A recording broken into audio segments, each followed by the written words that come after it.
DD Rajasthan के जनवाणी कार्यक्रम में आप सभी का हार्दिक स्वागत, अभिनंदन।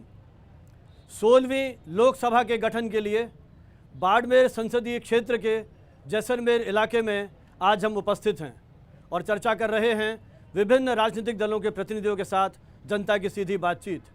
जैसलमेर और बाड़मेर ये ऐसे स्थान हैं जिन्होंने अपने किलों के लिए, यहाँ के मंदिरों के लिए दुनिया भर में अपनी विशिष्ट पहचान बनाई है। यहाँ के किले और मंदिर अपने स्थापत्य कला के लिए, अपनी भव्यता के लिए विश्वविख्यात हैं। सामरिक दृष्टि से भी ये क्षेत्र बड़े महत्वपूर्ण हैं। सीमांत क्षेत्र अपने विशेष सैनिक कारणों से भी एक विशेष महत्व रखते हैं। आज़ादी के बाद इस क्षेत्र में विकास की अनेक संभावनाएं बनी रहीं। आगामी 17 अप्रैल को लोकसभा के चुनाव में इस क्षेत्र के करीब 16,65,000 मतदाता अपने मत का उपयोग करेंगे, जिसमें से 8,90,000 पुरुष हैं और 7,75,000 महिलाएं हैं। आइए मैं आपका परिचय कराता हूं आज के इस जनवाणी कार्यक्रम में उपस्थित हमारे पैनलिस्ट के साथ। मेरे बिल्कुल पास में हैं बीएसपी के श्री भगवान सिंह शेखावत। इनके पास में हैं आम आदमी पार्टी के श्री राम मेहर शर्मा और इनके पास में हैं भारतीय जनता पार्टी के श्री किशन सिंह भाटी और इनके पास बैठे हुए हैं कांग्रेस के उम्मेद सिंह तंवर। सबसे पहले हम इन राजनीतिक दलों के प्रतिनिधियों से जानना चाहेंगे कि उन्होंने इस क्षेत्र के विकास के लिए अब तक क्या काम किए और इनकी भावी योजनाएं क्या हैं। ये बड़ा रोचक जानकारी होगी कि अब तक जो इस क्षेत्र के 15 चुनाव हुए हैं लोकसभा के लिए, इसमें से 9 चुनावों में कांग्रेस ने विजय प्राप्त की है और केवल एक बार सन 2004 में भारतीय जनता पार्टी ने विजय प्राप्त की है। प्रारंभ के 2 चुनावों में निर्दलीय उम्मीदवारों ने अपनी जीत दर्ज कराई है, तो एक 3 अलग अलग समय में अन्य राजनीतिक दलों ने, जिसमें भारतीय लोकदल, जनता दल और राम राज्य परिषद है, इन्होंने यहाँ पर विजय प्राप्त की थी। इस प्रकार से इस संसदीय क्षेत्र का भाग्य मिश्रित रहा है। अलग अलग राजनीतिक दलों ने अलग अलग समय पर विजय प्राप्त की है। देखना है अब की बार जनता आने वाले चुनावों में किसे विजय माला का वरण करेगी। आइए हम जानते हैं हमारे कांग्रेस के प्रतिनिधि उम्मेद सिंह जी से कि वे बताएं किस तरह से उनकी पार्टी ने इस क्षेत्र के विकास के लिए काम किया और इनकी भावी योजनाएं क्या हैं। उम्मेद जी। सबसे पहले जनवाणी के श्रोताओं को सादर नमस्कार। मैं आपको बताना चाहता हूं कि कांग्रेस पार्टी ने देश की आज़ादी से लेकर आज तक मरुस्थलीय जैसलमेर का जो विकास हुआ है उसमें कांग्रेस की बहुत बड़ी भागीदारी रही है। किसी समय ये क्षेत्र बहुत ही थार का रेगिस्तान मरुस्थल था और यहाँ पीने का पानी नहीं हुआ करता था। वो समय जहाँ पीने को पानी नहीं होता था, यहाँ हमारे हज़ारों लाखों किसान आज उपनिवेशन क्षेत्र में खेती करके अपना गुजारा चला रहे हैं, अपना गुजर बसर कर रहे हैं और बहुत अच्छी आर्थिक हालात हुए हैं। ठीक इसी प्रकार सामरिक दृष्टि से महत्वपूर्ण इस जैसलमेर में किसी ज़माने में रेल नहीं हुआ करती थी। 1965 में यहाँ रेल लाने का श्रेय भी कांग्रेस पार्टी को है। उस समय कांग्रेस पार्टी ने ही यहाँ रेल लाई और उसके बाद आने वाले समय में जैसलमेर रेलवे से जुड़ा। ठीक इसी प्रकार जैसलमेर जो विश्व पर्यटन मानचित्र पर सबसे लोकप्रिय और सुंदर पर्यटन स्थली है, पूरी दुनिया और देश के लाखों सैलानी प्रतिवर्ष जैसलमेर को निहारने देखने आते हैं और जैसलमेर शहर ही नहीं वरन जैसलमेर के ग्रामीण क्षेत्रों में भी पर्यटन व्यवसाय बहुत बड़ा व्यवसाय है। ठीक इसी प्रकार जैसलमेर में ऊर्जा की बहुत ज़्यादा संभावना थी और ऊर्जा के उत्पादन में भी जैसलमेर सबसे आगे है। चाहे वह रामगढ़ का गैस थर्मल पावर प्लांट हो, चाहे वह पवन ऊर्जा के माध्यम से हो, चाहे वह सौर ऊर्जा के माध्यम से हो। आज देश का बहुत बड़ा हिस्सा जैसलमेर के क्षेत्र में गैस, पवन तथा सौर ऊर्जा के माध्यम से ऊर्जा का उत्पादन कर रहा है। ठीक इसी प्रकार जैसलमेर के लिए उस समय के पूर्व में जो भी कांग्रेस के लोग रहे हैं उन्होंने अपना योगदान दिया है और वर्तमान में यूपीए सरकार ने पिछले 10 सालों में और यूपीए सेकंड में 5 सालों में नरेगा के माध्यम से जहां रोज़गार की बहुत बड़ी समस्या थी उसका समाधान नरेगा के माध्यम से किया है। वरना यहाँ के लोग पलायन करके गुजरात और अन्य प्रदेशों में रोज़गार के लिए जाते थे, लेकिन अब किसी को कहीं जाने की आवश्यकता नहीं। प्रत्येक व्यक्ति को अपने गांव में महात्मा गांधी ग्रामीण रोजगार गारंटी अधिनियम के तहत काम मिल रहा है। चलिए, उमेद सिंह जी का ये मानना है कि कांग्रेस ने क्षेत्र के विकास के लिए बहुत काम किया है। कांग्रेस ने जहां पर्यटन के क्षेत्र में अपार संभावनाओं को तलाशा है, वहीं सैनिक दृष्टि से भी इस क्षेत्र को सशक्त बनाया है। उनका मानना है कि चाहे पेयजल की समस्या हो या ऐसी ही जुड़ी हुई रिफाइनरी या और तरह की समस्याएं हों, वहाँ कांग्रेस पार्टी ने बड़ी सक्रियता के साथ काम किया है। आइए जानकारी प्राप्त करते हैं भारतीय जनता पार्टी के प्रतिनिधि से कि वो क्षेत्र के विकास की क्या समस्याएं देखते हैं। चूँकि इस पार्टी को एक ही बार मौका मिला है, लेकिन भारतीय जनता पार्टी ने किस तरह से क्षेत्र में काम किया है और आने वाले चुनावों में क्या संकल्प लेकर के आई हैं और हमारे इतने विशाल मतदाताओं के सपनों को पूरा करने के लिए क्या संकल्प उनके पास हैं। जानते हैं श्री किशन सिंह जी भाटी से कि वे क्या सोचते हैं। भाटी जी। जैसलमेर पर्यटन और सामरिक दृष्टि से और पशुपालन की दृष्टि से पूरे भारतवर्ष का एक बहुत महत्वपूर्ण क्षेत्र है। राजस्थान सरकार बने, कांग्रेस की सरकार बने, 52 से लगा करके 65 तक रही, लेकिन राजस्थान के इस भूभाग पर कांग्रेस की सरकार का कतई ध्यान नहीं था। 65 तक यहाँ सामरिक दृष्टि से सीमा पर मात्र पुलिस की चौकियाँ थी। अयूब ने इसका सर्वे कराया और भारत की रक्षा का प्लान जो था डिफेंस का, उसकी टेबल पे पहुंच गया। और अयूब ने इस रेगिस्तान में पोल पट्टी देख के राजस्थान की कांग्रेस की सरकार की पोल को देख करके और 65 में जो भारत के खिलाफ युद्ध छेड़ा, यहाँ जो पोल देखी उन्होंने, बाड़मेर से लगा के जैसलमेर तक भुट्टो की बदमाशी थी। सीज फायर का उल्लंघन करके 1200 स्क्वायर किलोमीटर ज़मीन और यहाँ की 21 चौकियाँ रातों रात पाकिस्तान ने 2 रातों में ले ली। इस तरफ भारत सरकार का, कांग्रेस की सरकार का, सुकाड़िया की कांग्रेस सरकार का कतई ध्यान नहीं था। इसलिए 65 का युद्ध भारत की आंखें खोलने वाला था। It was a blessing in disguise. उसने मजबूर किया भारत सरकार को कि रेलवे डिफेंस 12 महीने में यहाँ ले आया, मजबूरी से आई। तब जा कर के भारत सरकार का ध्यान इस तरफ खींचा और ये जब रेगिस्तान जीता गया, रक्षा के साथ सामरिक दृष्टि से इन्होंने इस भूभाग का कतई ध्यान नहीं रखा। ये इनकी बहुत बड़ी गलती रही। जहाँ तक भाटी जी का मानना है सामरिक क्षेत्र में कांग्रेस की विफलता रही और शायद वो उस समय की परिस्थितियां थी जो उन्होंने कांग्रेस को मजबूर किया कि वे रेल यातायात को यहाँ शुरू करें या और अपनी तैयारियां हैं उनको अधिक प्रभावी ढंग से क्रियान्वित करें।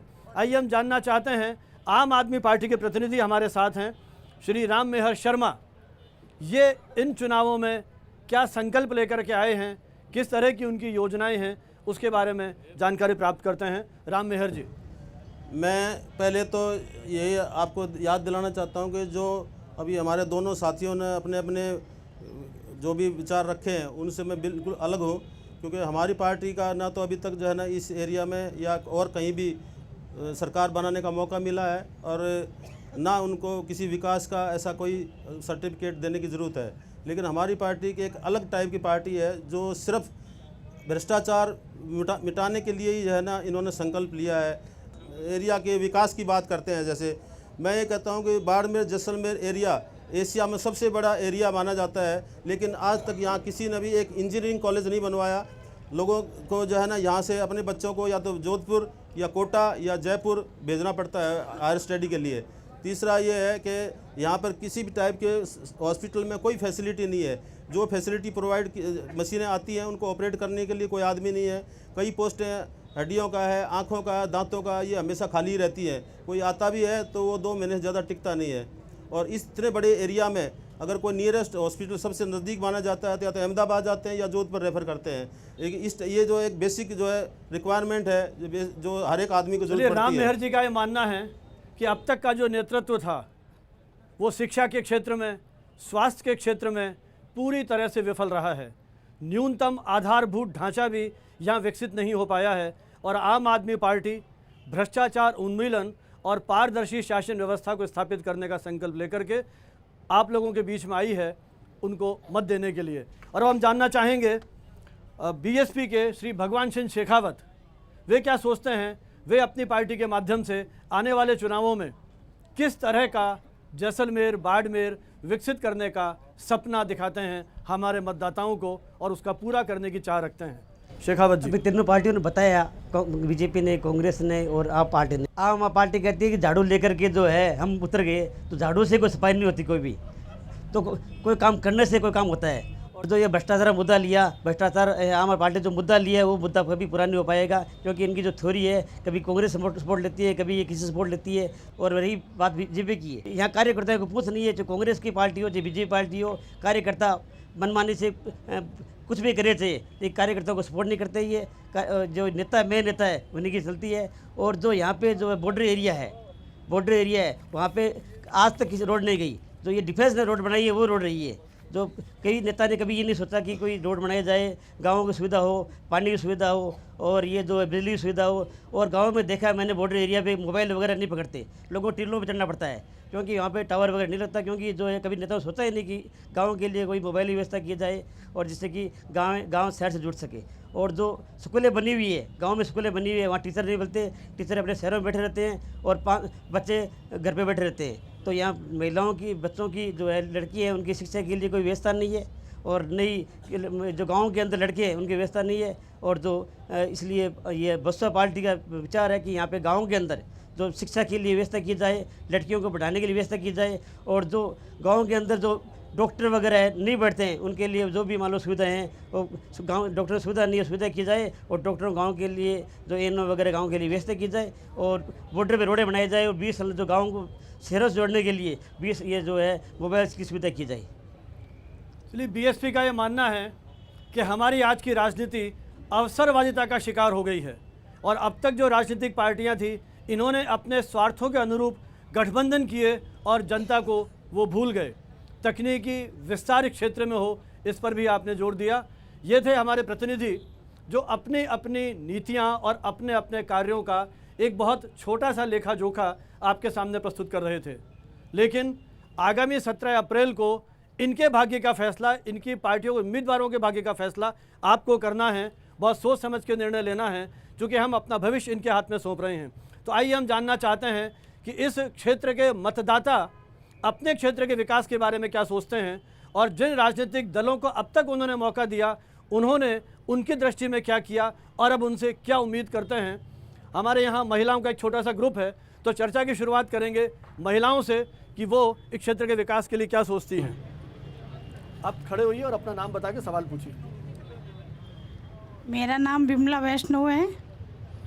उमेश जी, हम यहाँ विकास चाहते हैं, कॉलेज भी होना चाहिए, स्कूल भी होना चाहिए और अभी पानी की भी समस्या रहती है, उसका भी समाधान होना चाहिए, बिजली का भी होना चाहिए, जैसलमेर में सड़कों की समस्या है वो भी होनी चाहिए। हम सवाल इससे पूछे। आपकी जानकारी के लिए मैं बता दूं। चलिए, आपका सवाल है इस क्षेत्र के आधारभूत ढांचे के विकास के लिए क्या करेंगे। आधारभूत ढांचे के लिए कांग्रेस पार्टी ने विगत 5 वर्षों में खूब काम किया है। आप चाहे हॉस्पिटल की बात कर रहे हैं तो स्टाफ वाला मसला तो ठीक है अपनी जगह पर, लेकिन आधारभूत ढांचे की जहाँ तक बात करें तो NRHM के तहत यहाँ हॉस्पिटल में सारी सुविधाएं दी गई है, सारी बिल्डिंग बनाई गई है, सारे वार्ड तैयार किए गए हैं, सारी ICU है और साथ ही साथ वहाँ सारी व्यवस्थाएं नए सिरे से की गई है।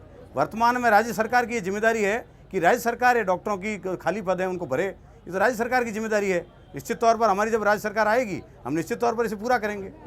ये विकास आप कहते हो कि हम करते हैं, हॉस्पिटल में कोई कर्मचारी है, डॉक्टर कोई भी नहीं है, कैसा आपने काम कराया? और दवाएं देते हो तो नकली दवाएं दे रहे हो, असली दवाएं नहीं दे रहे हो।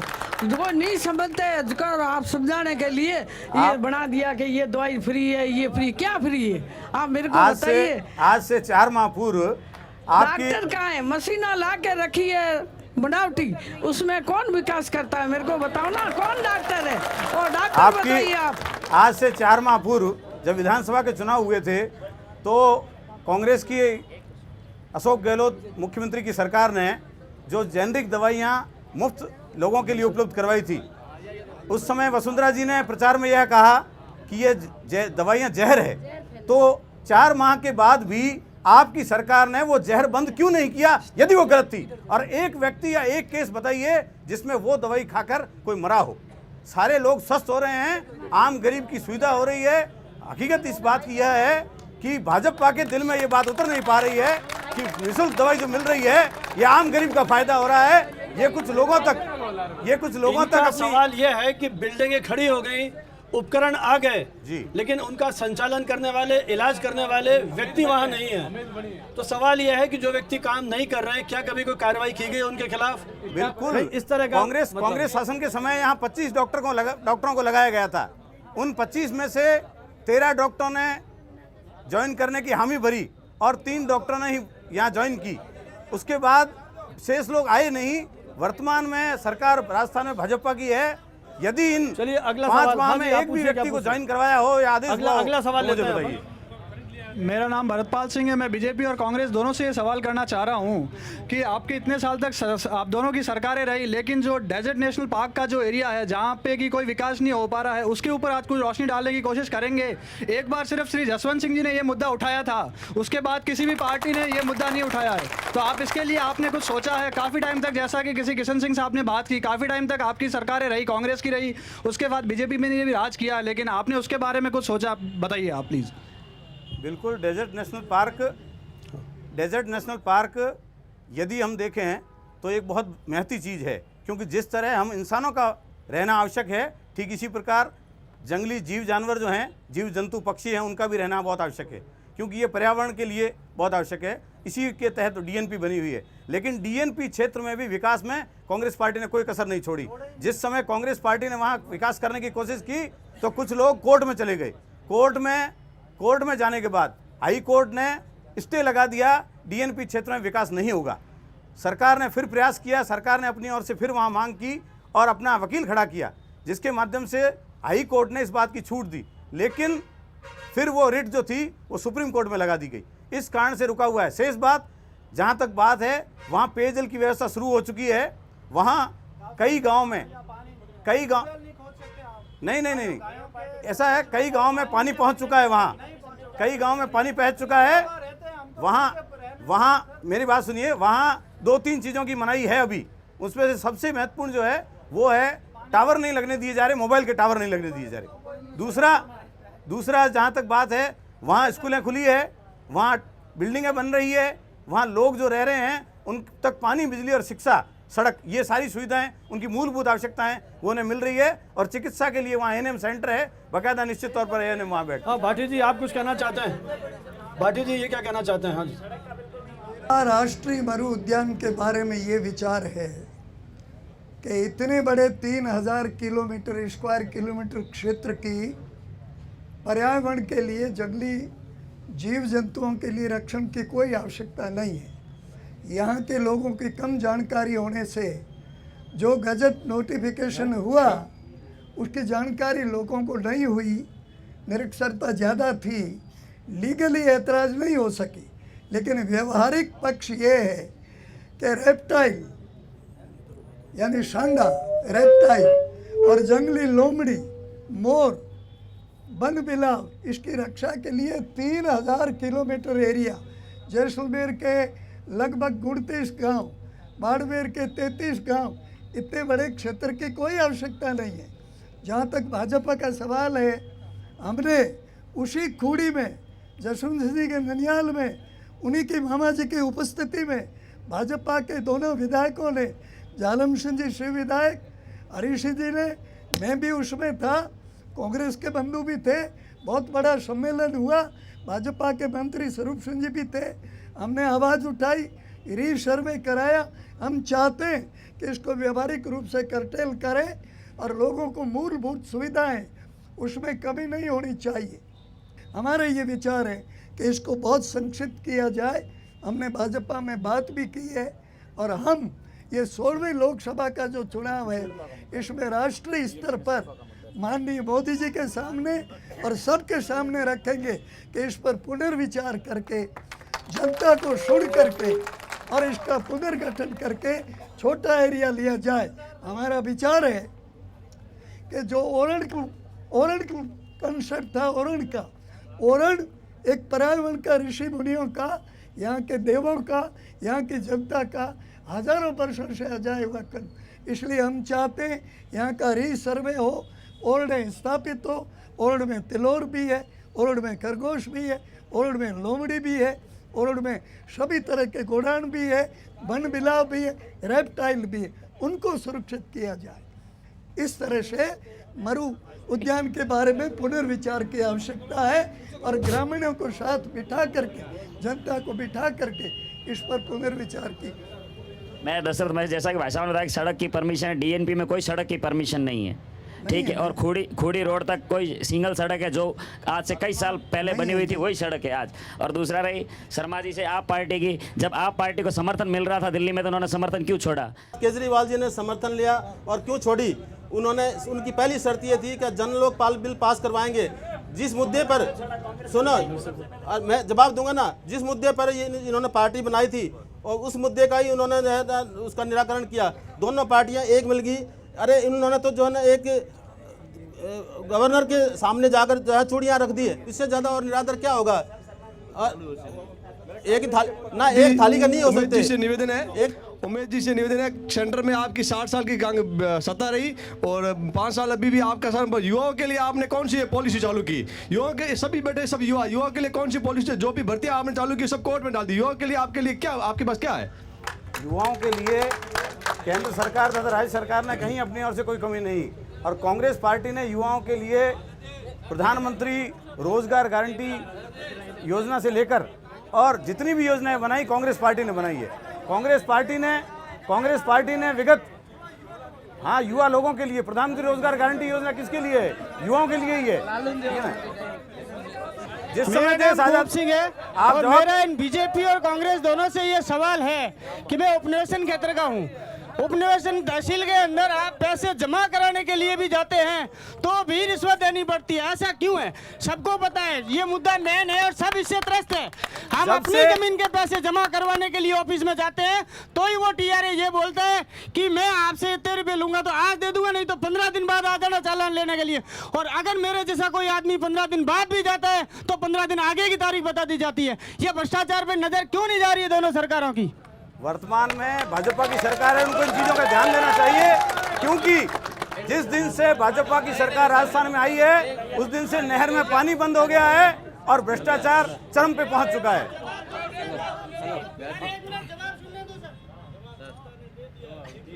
जवाब यही है कि सबसे पहले तो जिस दिन से राजस्थान में भाजपा की सरकार बनी है उस दिन से नहर में पानी आना बंद हो गया है।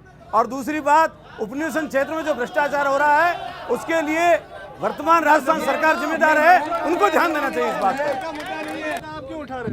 मेरा नाम संजय